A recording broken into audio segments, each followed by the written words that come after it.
All right, so I'm headed to Cars and Coffee, which is a car, pretty much a car show every other Saturday here in Richmond, Virginia.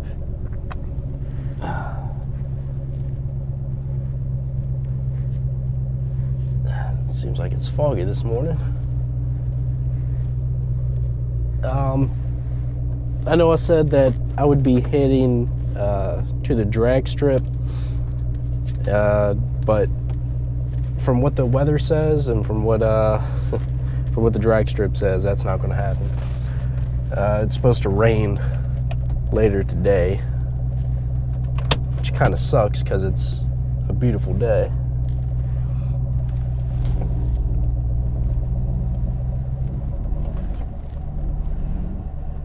What the hell is that noise?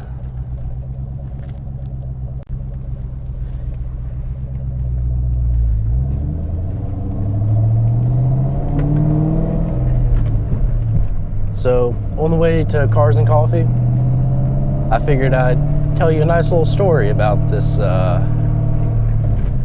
Cobra that happened last week. I wasn't actually able to take it back to school because of what happened. Damn, it's bright. There we go.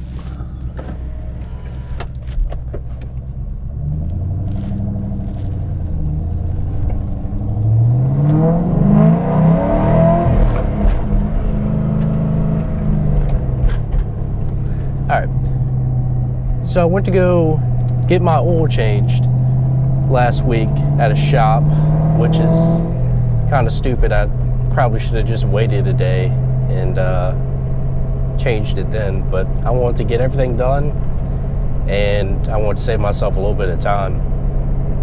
But that kind of screwed me over. Once I left the shop, I went over to a buddy's house, and that's where I filmed the first video on the channel. And then we rode around, we did a bunch of stuff.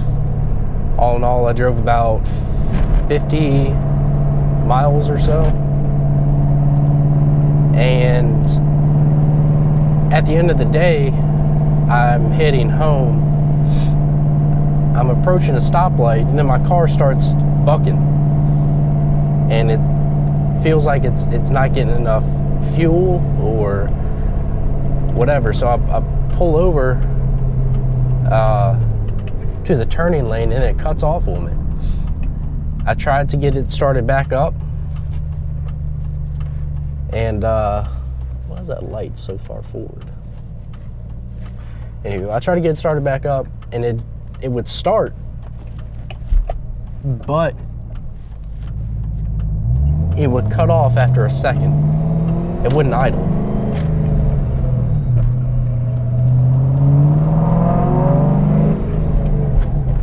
So I called my dad. He came.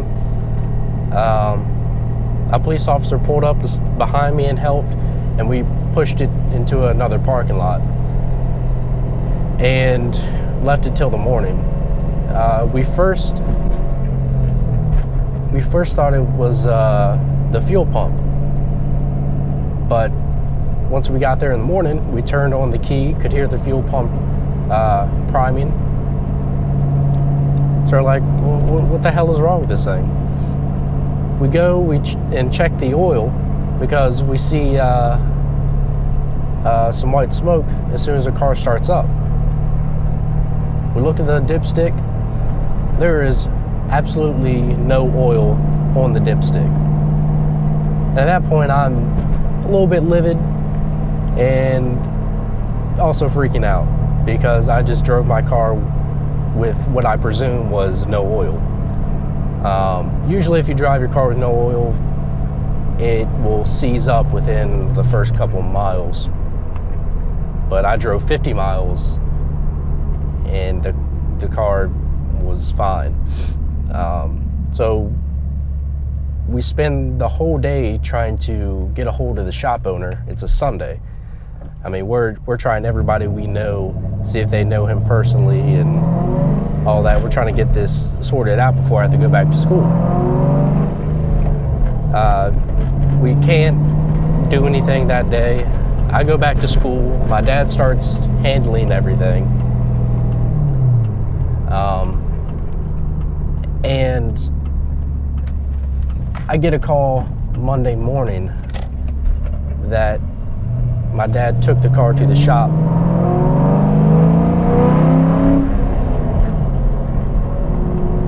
And they looked at it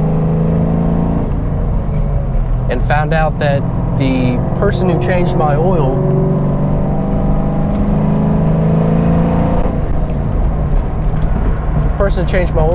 only put 5 quarts in here. Now, I guess to his defense, they said the computer only said to put 5 quarts,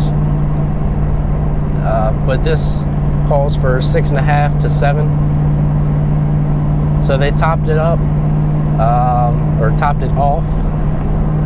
Then, or before that, they checked the oil pan and drained the oil, looked for metal shavings. Everything was fine, thankfully. But yeah, they topped the oil off. It's driving fine now. And just I guess that's just a life lesson of, you know, if you can do it yourself, even if it, you know, takes a little bit more time, do it. So with that whole video I took in one take, I forgot to mention that what actually happened to the Mustang to make it not start. The Mustang stayed in the shop for about 4 hours or so while they were trying to diagnose everything. Finally, one guy, they went through everything, and one guy finally said, you know, maybe it's the mass airflow sensor, which, well, my car is in the fender well because that's where the cold air intake goes into. I'm sorry, it's in front of the fender well, like right in the front bumper. But he said, let's check that.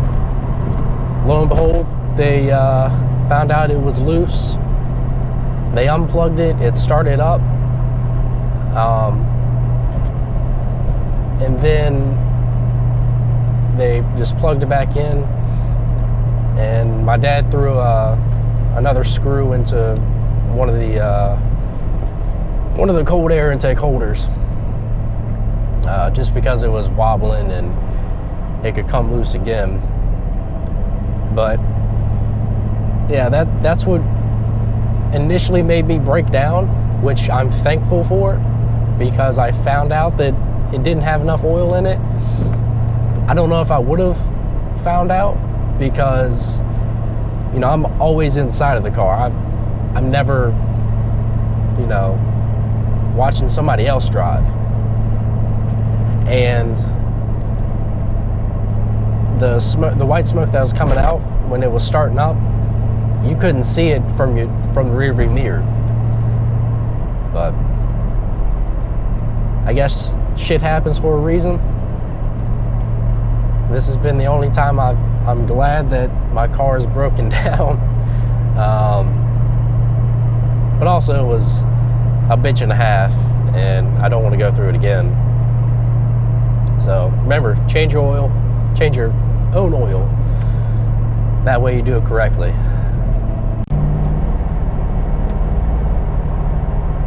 Alright guys, there's more videos coming out soon. Stay tuned. Thank you for watching, and take it easy.